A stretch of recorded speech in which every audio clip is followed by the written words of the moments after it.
Welcome to our introductory video on VirtuaLimb. In this video, we'll go over how to set up the technology, explain the game's recognized gestures, navigate the digital environment, and demonstrate our games.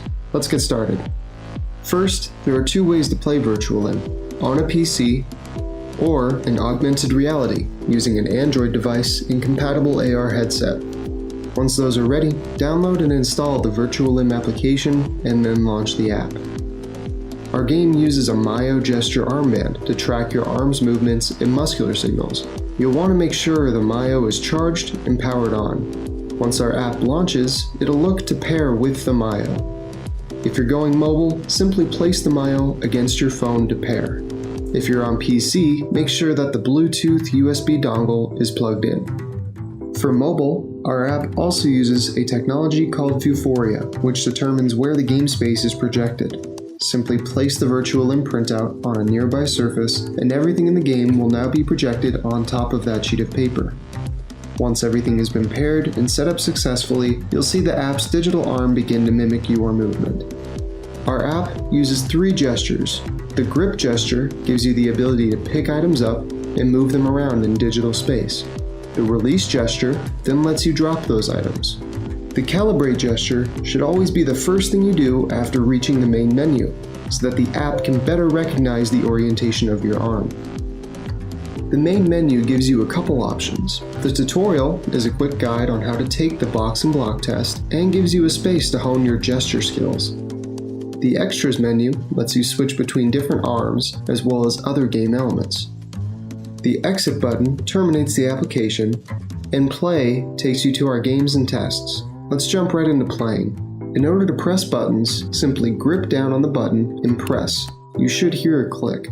From the play menu, you can select our app's experiences. In this version, we have the box and block test and a mini-game called Cargo Loader. Let's start by taking the box and block test. We've also given you the ability to customize the tests by adding or subtracting the amount of blocks as well as the time limit. For now, we'll stick to taking the standardized box and block test. Once the test is loaded, you'll notice a few things: a box, some blocks, and a scoreboard. The goal of the box and block test is to move as many blocks as you can from one side of the box to the other, in this case, moving from right to left. In order to score points, you have to move a block across the top of the box's partition and then release. You cannot toss or throw blocks. The test will begin as soon as you grab your first block, and will continue until time runs out or you have moved every block across to the left side of the box. Your current score and remaining time can be seen on the scoreboard, and at the end of the test you can compare your stats against your recorded best.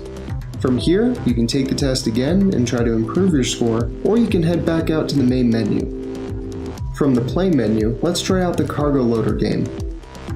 The goal of this game is to load cargo onto the ship's designated loading area in such a way that it fits through the holes of the oncoming crane loader. Similar to the box and block test, the game starts when you grab your first cargo box. If the cargo fits through the hole without being pushed out of the loading zone, then you've been successful and can move on to the next round. However, if the cargo is pushed out of the loading zone, or you haven't stacked all of your cargo on the ship, you'll have to restart. Try to last as many rounds as possible. Once you're done, feel free to head back to the main menu. We're still in development, so check back in the future to see what progress we've made. That's all for this video. Thanks for watching.